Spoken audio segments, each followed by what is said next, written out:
അടിയെന്നൊക്കെ പറഞ്ഞാൽ ഇതാണ്, അടിയോടടി. ഇന്നലെ രാജീവ് ഗാന്ധി ഇന്റർനാഷണൽ സ്റ്റേഡിയത്തിൽ സൺറൈസേഴ്സിന്റെ ഓപ്പണർമാരായ ട്രാവിഡ് ഹെഡിന്റെയും അഭിഷേക് ശർമ്മയുടെയും ബ്ലാസ്റ്റിംഗ് പ്രകടനം കണ്ട് കണ്ണു തള്ളി നിൽക്കുകയാണ് ക്രിക്കറ്റ് ആരാധകർ.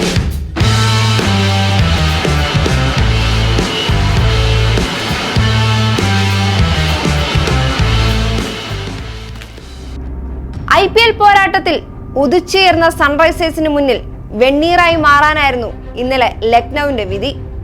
പന്ത് എവിടെ എറിഞ്ഞാലും അടിക്കും, അത് 6ഉം 4ഉം. പവർ പ്ലേ അവസാനിക്കുമ്പോൾ 107 റൺസാണ് ഇരുവരും ചേർന്ന് നേടിയത്. ഹെഡ് 16 പന്തിൽ അർദ്ധ സെഞ്ചുറി തികച്ചപ്പോൾ 19 പന്തിലായിരുന്നു അഭിഷേകിന്റെ അർദ്ധ സെഞ്ചുറി. പവർ പ്ലേക്ക് ശേഷമെങ്കിലും അടിക്കിച്ചിരി മയം വരുമെന്ന് വിചാരിച്ച ലക്നൌ പിന്നെ കണ്ടത് എത്രയും പെട്ടെന്ന് കളിയും തീർത്ത് ഗ്രൗണ്ട് വിട്ടിറങ്ങാൻ തിരക്ക് കാണിക്കുന്ന അഭിഷേകിനെയും ശർമ്മയുമാണ്. ഈ കുട്ടികൾ ആദ്യം ബാറ്റ് ചെയ്തിരുന്നെങ്കിൽ സ്കോർ 300 കടത്തിയനെ എന്നാണ് സാക്ഷാൽ സച്ചിൻ ടെണ്ടുൽക്കർ പറഞ്ഞത്.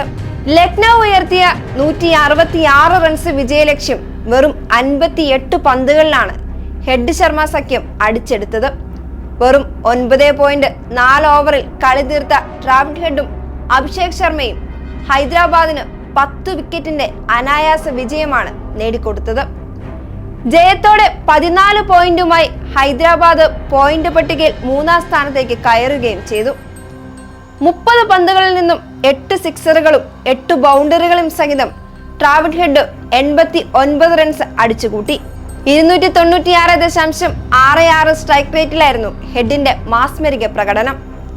സഹ ഓപ്പണറായ അഭിഷേക് ശർമ്മ 28 പന്തിലാണ് 75 റൺസ് എടുത്തത്. ഇതിൽ 8 ബൗണ്ടറികളും 6 സിക്സറുകളും ഉൾപ്പെടുന്നു. ഹെഡാണ് കളിയിലെ താരം. IPLൽ ഏറ്റവും കൂടുതൽ പന്തുകൾ ബാക്കിയാക്കിയുള്ള ജയങ്ങളിൽ ഒന്നാമതാണ് ഇത്. ഈ ടൂർണമെന്റിൽ തകർപ്പൻ ഫോമിലാണ് സൺറൈസേഴ്സിന്റെ ഓപ്പണിംഗ് ജോഡികൾ. ആദ്യം ബാറ്റ് ചെയ്ത ലക്നൌ 4 വിക്കറ്റ് നഷ്ടത്തിലാണ് 165 റൺസ് എടുത്തത്. ഈ സീസണിന്റെ തുടക്കം മുതലേ മികച്ച പ്രകടനമാണ് സൺറൈസേഴ്സ് കാഴ്ചവെക്കുന്നത്. കപ്പ് ഇത്തവണ ഹൈദരാബാദിലേക്ക് പോകുമോ എന്നത് കാത്തിരുന്ന് തന്നെ കാണേണ്ടിയിരിക്കുന്നു.